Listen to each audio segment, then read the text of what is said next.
ছায়া মানুষটিকে প্রমাণ করে দিয়েছে সঞ্জয় অ্যাকচুয়ালি ওটা সন্দীপের গলা নয়। খেল খতম, সমস্ত কিচ্ছা খতম এখানে। এবার দেখার পালা ওই ছায়া মানুষটা আসলে কে। সন্দীপকে নিচে রাখানোর জন্য কারা এই নোংরা খেলাটা খেলছে অবশ্যই সামনে চলে আসবে, আসবে তো বটেই। আর এটা সামনে আসার দায়িত্ব কাদের? যারা এটা নিয়ে যাদের নিয়ে ওই আইডিটা নোংরা কথা বলেছে, তাদের খুব গায়ে লেগেছে, অবশ্যই লাগার কথা। কেউ যদি কাউকে অপমান করবে কিংবা তার হিম্মত থাকে, সে সামনে এসে বলুক।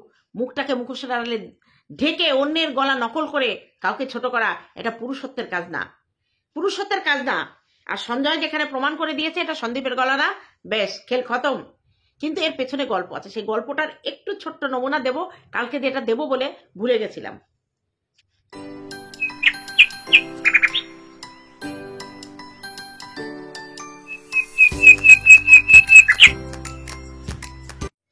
এবার হচ্ছে কালকে জাম্বুর গলা হতে পারে না, কিন্তু আজকে জাম্বুর গলা হয়ে গেল, একদম কনফার্ম জাম্বুর গলা। কারণ যেহেতু সঞ্জয় প্রমাণ করে দিয়েছে এটা সন্দীপের গলা নয়, সেহেতু তাকে প্রমাণ করতে হবে এটা জাম্বুর গলা। তার কোনো প্রমাণ নেই, সে প্রমাণ দিতে পারবে না। তাহলে বন্ধুরা যারা যে প্রমাণ দিতে পেরেছে আমরা তার কথা বিশ্বাস করব। আর ও বলল যে বাঙাল ভাষায় কথা বলে না সচরাচর, সে বাঙাল ভাষায় মাতৃভাষায় কথা বলতে গেলে তার একটু অন্যরকম টান হবে। এই গলার আওয়াজটা নাকি সেরকম হয়েছিল। তাহলে আমি একটুখানি বলি খেলা কোথা দিয়ে চলছে। তা চলো একটা কমেন্টের উপরে আমাদের একটুখানি চোখ রাখা দরকার। গতকাল ওই ছায়া মানুষের কমেন্ট বক্সে একটা কমেন্ট এসেছে। কমেন্ট আমি পড়ছি, আপনি যেই হন দাদা, সন্দীপ দাদা নন। তবে যেই হন না কেন, এই মহিলা দুটোর মানে এখানে হাতি লিখেছে, হাতি আর ঘোড়াকে আচ্ছা মতো দিন, খুব খুশি হব। এটা একজন কমেন্ট করেছে, এটা আমার কথা নয়। তার নিচে এই যে ছায়া মানুষ, সে কমেন্টটা করেছে। আমি যেটার জন্য তোমাদের মানে পড়ে শোনাবো, কমেন্টটা রিড মোর করে শেষ পর্যন্ত না, কিন্তু আমার স্টার্টিংটায় গিয়ে চোখ আটকে গেছে। আরে আপু, আমি কি কইছি সেটা তো ওই হাতি সবার কান ফুসকাচ্ছে। এই যে কথাটা, আরে আপু, আমাদের ইন্ডিয়ার ছেলে কখনো আপু বলবে না, সে সবসময় দিদি নয় আন্টি বলবে। তাহলে আমার মনে হচ্ছে এর সঙ্গে বাংলাদেশের কেউ জড়িত। এবার আর একটা জিনিস দেখো, যেটা আমি ইপসিতার ভিডিওয়ে দেখে আমার মাথার মধ্যে একটু ঝাঁকা দিয়ে উঠলো।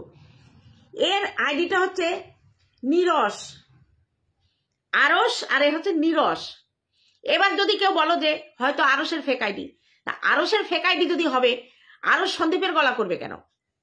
ওই এমনি ওর নিজের গলায় যা দিতে পারে, এর থেকে এ যা বলেছে তার থেকে আরো ভালো দিতে পারে, মজবুত ভাবে দিতে পারে। তাহলে আরসের নিরস সাজার কোনো যুক্তি থাকতে পারে না।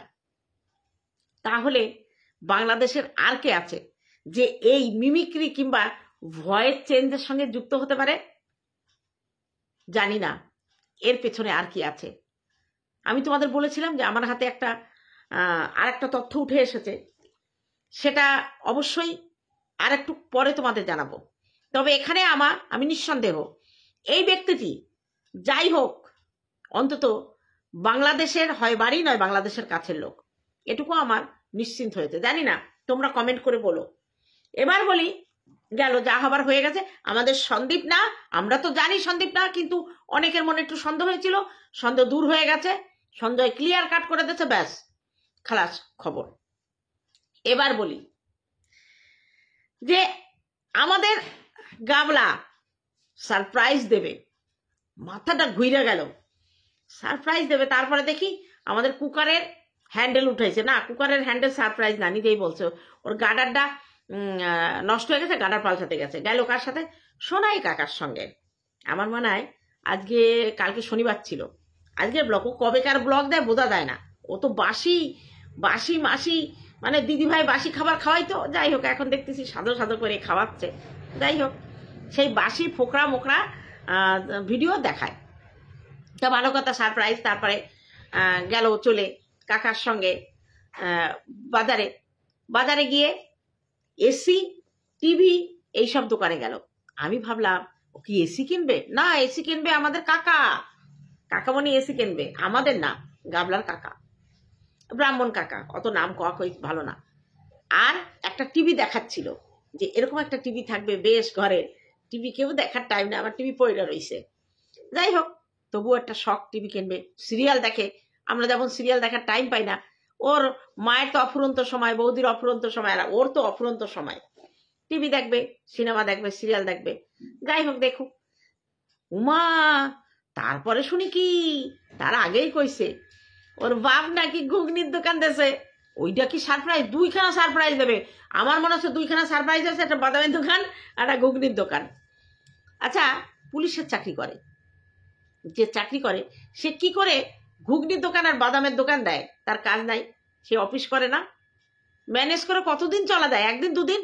দিনের পর দিন বাড়িতে রান্না করছে, বিয়ানরে খাওয়াচ্ছে, মানুষের যত্ন আত্তি করতেছে, ঘুরতে বেরোচ্ছে, তারপরে অমাবস্যার সাথে বেশ মজা করতেছে, অথচ কাজে যায় না। আবার বলে আমার বাবার অফিস আছে। শেষ ম্যাশ 2খান সারপ্রাইজ, একটা বাদামের দোকান আর ঘুগনির দোকান, এবং চা কইরা নিয়ে এরাও সাজে গুজে যাবে। যাই হোক, বাদাম ঘুগনি সব উঠে গেছে, ঘুগনি নিজেই রান্না করলো, ভালো। তা পাশে একটা পানের দোকান দিলে ভালো হতো না গাবলা? তো ফোকলারে বলে একটু পানের সরঞ্জাম এনে দিতে, তোরা 2জনে বসে ওখানে মিঠা পাতা পান আর আগুন পান বিক্রি কর, দেখবি হুড় হুড় করে এখনকার ছোড়াছুড়িরা যা পান খায় না, এরা ওটা খাবে আর ঘুরে ফিরে মিঠা পাতা গন্ধওয়ালা আগুন পান এসব খাবে। দেখ, ইউটিউব তো করিস, আর তোর দিদির মতো কইতে হয় বরে যা ইনকাম করে জল গরম হয় না। তা তোর ফোকলা এখন যা ইনকাম করে জল গরম হয় না। তা যদি সারপ্রাইজে বাদাম আর পান সঙ্গে চায়ের হয়, অবশ্যই। ও ভালো কথা, চার দোকানটা দিলে আরো বেশি ভালো হতো। তোরা চা খাতে কি ভালোবাসিস, রাখতে করে চা নিয়ে খাচ্ছিস, যেখানে যায় শুধু চা, শুধু চা, দুধ চা। যারা ওয়ার্কআউট করে তারা খায় কি, গ্রিন টি খায় ভাত খাওয়ার পরে, তারা দুধ চা খায় না। আর কেমন ওয়ার্কআউট করে, ও খাওয়া দাওয়ায় একদিক দিয়ে 1 ঘন্টা বেশি ওয়ার্কআউট করবে, বেশি খাই ফেললি। তা আমার কাছে কিন্তু আর একটা কমেন্ট আসছে, কিটা করছে কমেন্টটা কমো না, তোমরা পারো দেখে নাও। ও ভালো কথা, এই যে কমেন্টটা আমি পড়লাম এটা কিন্তু এখন আর গিয়ে ওই ছায়া মানুষের কমেন্টে নেই, ছায়া মানুষের কমেন্টে নেই। আমি এখন দেখতে গেছিলাম যে রিড মোডটা আমি ক্লিক করিনি, দেখি শেষে কি লেখা আছে। আমার তো চোখ আটকে গেছে আপুতে, এই কমেন্টটা কিন্তু আর নেই। বুঝে গেছে যে তার এই খেলার এই জায়গা থেকে ধরা পড়বে। তা আমি আমার ওই যেখানে আমি বলেছি ওখানে কমেন্টটা দিয়ে দিছি, তোমরা দেখে নিও। আপু কারাটাকে। যাই হোক, ওরে ওরে ওরে ওরে, চার দোকান দে, সারপ্রাইজের পর সারপ্রাইজ। আচ্ছা বন্ধুরা, এই যারা এক্সারসাইজ করে, ওয়ার্কআউট করে, তারা কিন্তু গ্রিন টি খায়। ওরকম দুধ চা কাপ কাপ ভর্তি করে দুধ চা দিনে 4-5 বার খায় না, 4-5 বার খায় না। এ বলে আমি তো রোগা হব না, আমাকে মোটা বলো না, আমি তো রোগা হব না, আমাকে মোটা বলো না। সন্দীপদের বাড়ি পটল সাইটিং মাছ আর উচ্ছের তরকারি খাইয়া খাইয়া মুখে চড়া পড়ে গেছে, পেটে চড়া পড়ে গেছে। যাই হোক, এখন ভালো মন্দ খাচ্ছে, মাংস খাচ্ছে, ডিম খাচ্ছে, গোটা গোটা 2ডে খাচ্ছে, ভালো মন্দ খাইয়া বেশ ঘুরু ঘুরু করতেছে।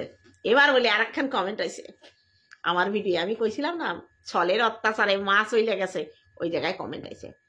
কমেন্ট কইছে, এ গাবলা তুই কার বিয়ায় গেছিলি সেদিন ওই রিসেপশন পার্টিতে? এস সরকার, এই এস সরকারটা কিটা জানো? কয়ে ফেলি, এগাবেলা কম নাকি? আমার কাছে চলে আইছে, ওইটা কার বিয়ে ছিল, এস সরকারটা কিনা কই, একটুখানি কই পেটের মধ্যে গুড় গুড় গুড় গুড় করতেছে, কয়ে ফেলি, তাই না বন্ধুরা? ওই এস সরকার আছে ফোকলার কাকা তো ভাই গো, দেওরের বউ ভাতে গেছিল, কিন্তু দেওরটা দেখালি না কেন? দেওর দেখালি লোকে চিনি ফেলতো, একই শ্বাসের গড়া মাল নাকি ওটা, যে একই রকম হবে। বন্ধুরা, আমার মনে হয় এই ফোকলার ভাইটা ফোকলার মতোই ব্যক্তি, ওই জন্যই আর দেখাই নাই, বুঝলি? আর ওরও সরকার টাইটেল, কি টাইটেল দিয়েছিল? সুমন সরকার।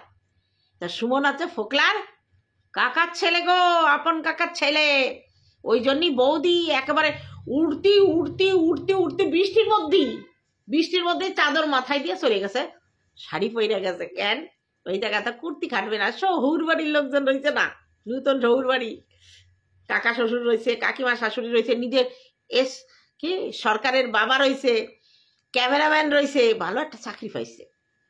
ওই যে কইছিল না বন্ধুরা, শোনো, আসল কথায় কি, যখন শুনেছিল যে সন্দীপরা ইউটিউব থেকে লাখ লাখ টাকা ইনকাম করে, তখন না সে 1 লাখ টাকা ইনকাম বসে, তাইলে তুই এরকম করে থাকিস কেন?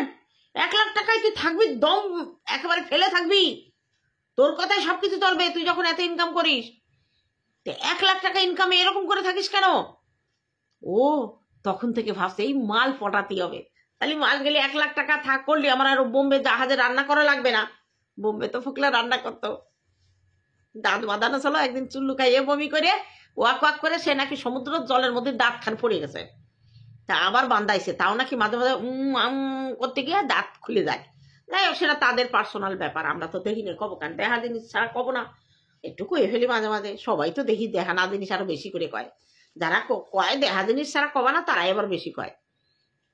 তা দেখো, দেওরের বউ ভাতে গেছে খাওয়া দাওয়া করতে, ও নাকি কন্ট্রোভার্সি ক্লিকবেট খেলে না, টাইটেল থাম্বনেলে খোঁচা মারে না, ক্লিকবেট করে না। দেখো, প্রথম ভিডিওতে আমি প্রথমেই বলে দিয়েছিলাম ক্লিকবেট খেলেছিল। সরকারের বউ বিয়েতে গেলাম, তারপরে দিছে বন্ধুর বিয়ে। এই নিজের দেওরের বন্ধু বানাই ফেললি, নিজের দেওরের বন্ধু বানাই ফেললি, বাহ বাহ বাহ, তোর খুঁড়ে খুঁড়ে নমস্কার। যাই হোক বন্ধুরা, ওদের তো বিয়ে হয়ে গেছে, ওরা গন্ধর্ব মতে বিয়ে করেছে, রেস্ট্রিটা হবে পরে, আগে এদিকে খালাস হোক তারপরে। আমি বুঝে পাই না মানুষ এই উল্টো কথা কি করে বলে। বউ পালালো সন্দীপের, পরপুরুষের হাতছানিতে বউ পালালো, সে বেটার কি দোষ? সে বেটা কি করছে? সে কি কইছে তুমি পলায় যাও? না, তার দৌড়, তারে পাও ধরে রাহে নাই কেন? ওই বেটার বউ চাইছিল, মানে সন্দীপের বউ চাইছিল ঘরে থাকবে সন্দীপ, বাইরে থাকবে ফোকলা, মানে ফোনে ফোনে হচ্ছে ওইটা, আর এইটা হচ্ছে ফিজিক্যালি। তা সেটা কি কোনো পুরুষ মানুষ মেনে নেয় না? নেওয়া উচিত? তোমরা কি বলো, মেনে নেয়? সেই হিসেবে দেশে ভালো মতো কইছে, তোর হয় আমারে ধরতে হবে, না ওইটা তো ছাড়তে হবে, তাই ওটা তো ও ছাড়তে পারবে না, অতএব সন্দীপরেই ছাড়া সব থেকে সহজ, সন্দীপরেই ছাড়া সব থেকে সহজ। তা সেদিন আমার একটা জিনিস এড়িয়ে গেছে, তোমাদের বলি। সন্দীপের বাবা যখন এলো, কিষাণু তখন ওর দাদুর কোলে উঠে ছল ছল চোখে তাকিয়েছিল, এবং সন্দীপ তখন বলেছিল তুই কাঁদছিস কেন? এই ঘটনা আরো একদিন হয়েছিল, মনে পড়ে বন্ধুরা? সোফার উপরে ঠাকুমার গায়ে পা দিয়ে ওর বাবা কোথায় যাচ্ছিল, ছলছল করে কোর্টে যাচ্ছিল, ওর বাবার দিকে তাকিয়েছিল, কোনো কথা বলছিল না, চুপচাপ ওর বাবার দিকে এরকম করে তাকিয়েই আছে। তার মানে কি, ওর চোখ দুটো না হারানো ভয়ে আতঙ্কে থাকে, যে মা তো একদিন চলে গেল আর এলো না, মাঝে একদিন এলো, গাড়ি বোঝাই করে মালপত্র নিয়ে চলে গেল, এখন কি বাবাও চলে যাবে? কোথাও দাদুও যদি যায়, তাহলেও হয়তো ভাবে মনে মনে দাদুও হয়তো আর আসবে না। সেইটা সন্দীপ বোঝাতে চেয়েছিল। আর তুই বলিস ছেলে বিক্রি করে খাচ্ছে, তা ওর ছেলেও বিক্রি করছে, তোর কি? ওর ছেলে নিয়ে তুই বিক্রি করছিস কেন?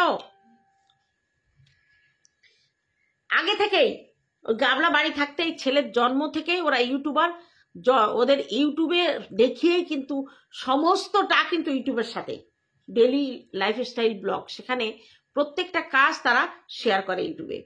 তখন বিক্রি করা হয়নি, তাই না? মা চলে গেছে পরপুরুষের হাত ধরে, এখন বাবা তাকে কিভাবে মানুষ করছে তাকে অ্যাপ্রিসিয়েট না করে তার খুদ ধরছে, তাকে প্রপার মানুষ হচ্ছে না, তাকে নিয়ম শেখানো হচ্ছে না। 3 বছরের একটা পিদুরে বাচ্চার কি নিয়ম শিখাবে, কি শিক্ষা দেবে? শিক্ষার সময় আছে, বুঝলি? তোর কি বলবো আর, তোরে বলার ভাষা শেষ। আমাদের দালাল বলে গাবলার নাকি কন্ট্রোভার্সি কোনো টাইটেল দেওয়া লাগে না, তাহলে আজকের ভিডিওতে কি টাইটেল দিয়েছে? আনতে চলেছি বড় দুটো সারপ্রাইজ, অনেকের দেখবে জ্বলবে, আমার তাতে চলবে। আচ্ছা, তুই সারপ্রাইজে ঘরে কি ঢুকবি, আমরা দেখে জ্বলবো কেন? কিসের জন্য জ্বলবো? দুটো জিনিস নিতে চলেছে বন্ধুরা, ভালো করে খেয়াল করো, দুটো জিনিস নিতে চলেছে। যদি সেই দুটো জিনিসের মধ্যে একটা টিভি হয়, তাতে আমাদের জ্বলার কারণ নেই। তুই হাজার জিনিস কেন না, গাড়ি কেন, তুই বাড়ি কর, আমাদের জ্বলবে না কেন? তোর টাকায় তুই করবি, জ্বলবে কেন? একটা জিনিসেই জ্বলবে, সেটা হচ্ছে যদি কিষাণুর দিকে তুই হাত বাড়াস, তাহলে কিন্তু আমাদের জ্বলবে। আমরা জানি আইন যদি তোর কাছে দেয় আমরা কেউ কিছু করতে পারবো না, কিন্তু তখন কিন্তু আমাদের জ্বলবে। তাহলে তুই কি এমন সারপ্রাইজ দিতে চলেছিস যাতে আমাদের জ্বলবে? সেই কিষাণুর দিকে হাত নয় তো। একটা কমেন্ট এসেছিল সীমার কমেন্ট বক্সে যে কিষাণুকে তার মা হোস্টেল রাখবে, সেটা নিয়ে তো অনেক নাচাকোদা হলো। এ বলেনি, ও বলেনি, সীমা তো কখনো নিজের মুখে বলেনি এটা, গাবলা বলেছে কি সন্দীপ বলেছে, তার কমেন্ট বক্সে এসে বলেছে। আর কমেন্টের গুরুত্ব তো তুই সব থেকে দিস। তুই এই ওয়াইটিতে যদি কেউ কমেন্টের গুরুত্ব দেয় সেটা হচ্ছিস তুই। তাহলে তোর ইচ্ছা মতো কমেন্ট ভালো হবে আর তোর ইচ্ছা মতো কমেন্ট খারাপ হবে, সেটা তো মানা যাবে না। সীমার কমেন্ট বক্সে কমেন্ট এসছে, কমেন্টদাতাকে সম্মান দিয়েছে, তার কথাটা সমস্ত ওয়াইটিবাসীদের জানিয়েছে, সেই জন্য সে বলেছে। তা বন্ধুরা, আমার মনে হয়, আমি যেটা ভাবলাম, আমার ভাবনা চিন্তা একটু লেটে চলে, কিন্তু আমি একটু ভালো করে ভেবে নিয়ে বলি। আমার ভাবনায় এই কথাটা মার্কেটে টুক করে ছেড়ে দেখালো যে দেখি এটার রিয়াকশনটা কি। একটা ভিডিও করার পরে 100টা কমেন্ট পড়ে, সেই কমেন্ট প্রত্যেকটা কমেন্ট যদি নেগেটিভ হয়, তখন ক্রিয়েটারকে ভাবায় যে আমার ভাবনাটা ভুল, আমার ভাবনাটা ভুল। আর যদি 50-50ও পড়ে, মানে 50টা পক্ষে 50টা বিপক্ষে পড়ে, তবু আধা আধা রিস্ক থাকে। কিন্তু 100র মধ্যে 100ই যদি নেগেটিভ কমেন্ট পড়ে, তাহলে বুঝতে হবে ক্রিয়েটার ভুল, ভিউয়ার্সরা ঠিক। ঠিক তেমনি ওই কমেন্টে কিন্তু প্রত্যেকে গর্জে উঠেছিল যে কিষাণুকে হোস্টেলে রাখা চলবে না। এই কমেন্টটা ওদের পক্ষ থেকে এসেছিল, ওদের পক্ষ থেকে এসেছিল। সব সময় সমাজের কাছে, মানুষের কাছে সন্দীপকে ছোট দেখানো, তার ফ্যামিলিকে নিচু করা, সেটাই হচ্ছে ওদের একমাত্র কাজ। অনেকে বলে ওর কি বাঁচার অধিকার নেই? অবশ্যই আছে, আমরা তো বলছি না তার বাঁচার অধিকার নেই। সে শ্বশুরবাড়ি থাকতে পারবে না, ভদ্রভাবে ডিভোর্স দিয়ে সে একটা কেন 10টা সম্পর্ক করুক, কোনো অসুবিধা নেই। একজনকে ধরে বাঁচবে কেন, আরো 5জনকে ধরে বাঁচুক, সেটা তখন তার নিজের সমস্যা, তার পরিবারের সদস্যদের সমস্যা, সেখানে তো আমাদের কিছু বলার থাকে না। কিন্তু ভাই, ওয়াইটিতে এসে দেখাবা, বলবা, তার পক্ষে বিপক্ষে তো কথা উঠবেই, এগুলো তো হজম করে নিতে হবে, তাই না? আর একটা কথা, আজকে দেখো, আজকে দালাল ফাইনালি ঘোষণা করলো যে ওই গলাটা সন্দীপের, তুই প্রমাণ কর। আর প্রমাণ করতে না পারিস এই কাঁচকলা হবে। কি হবে কাঁচকলা? পাবলিক যা বোঝার বুঝে গেছে। তুই যত ভুল সিদ্ধান্ত নিবি, তত তোর পাবলিক তোকে সেইভাবে বুঝবে। হঠাৎ করে এই সিদ্ধান্তটা কেন নিলি? কেন নিলি এই সিদ্ধান্তটা? সঞ্জয় আজকে বলে দিয়েছে আমি কোনো দলে নেই, আমার নিজের মতো খেলবো। একদম ঠিক বলেছে, একদম ঠিক বলেছে। ওকে সবাই ইউজ করে, ওকে সবাই ইউজ করে, করে যখন ইউজ হয়ে যায় তখন তাকে সরিয়ে দেয়, তার সাথে বেইমানি করে। এবং সঞ্জয় সঠিক সিদ্ধান্ত নিয়েছে যে তার নিজের মতো করে চলা। যেখানে ভুল দেখবে অবশ্যই অবশ্যই ভুল দেখলে বলবে, আমাদেরও যদি ভুল হয় বলুক, তার উত্তর আমরা ভদ্রভাবে দেব। ক্রিয়েটার টু ক্রিয়েটার, সেখানে নো গালাগালি, কোনো খিস্তি নয়, কোনো বাড়ির লোককে ধরা নয়। এটাই তো কন্ট্রোভার্সির আসল নিয়ম। এখন সঞ্জয় যে সিদ্ধান্তটা নিয়েছে একদম ঠিক সিদ্ধান্ত নিয়েছে। এই সিদ্ধান্ত যদি আরো 2 বছর আগে নিত, তাহলে আজকে ওর কৃতকর্মের জন্য পস্তাতে হতো না। যা হোক, আমি বলবো সঞ্জয় আজকে যে সিদ্ধান্ত নিয়েছে, আমি সেই সিদ্ধান্তকে অ্যাপ্রিসিয়েট করি। এতদিনে একটা সঠিক সিদ্ধান্ত নিয়েছে যে ওয়াইটিতে কোনো সম্পর্ক নেই, যাকে উপকার করবা, যাকে ভালোবাসবা, সে তোমাকে ব্যবহার করে ছুঁড়ে ফেলবে। যাই হোক বন্ধুরা, আজকে একটু শরীরটা ক্লান্ত, সেই জন্য ভিডিওটা ছোটোর মধ্যে রাখলাম। যদি ভালো লাগে লাইক কমেন্ট করো। দেখা হবে আগামীকাল কোনো ভিডিওতে, ততক্ষণে তোমরা সাবধানে থেকো। টাটা।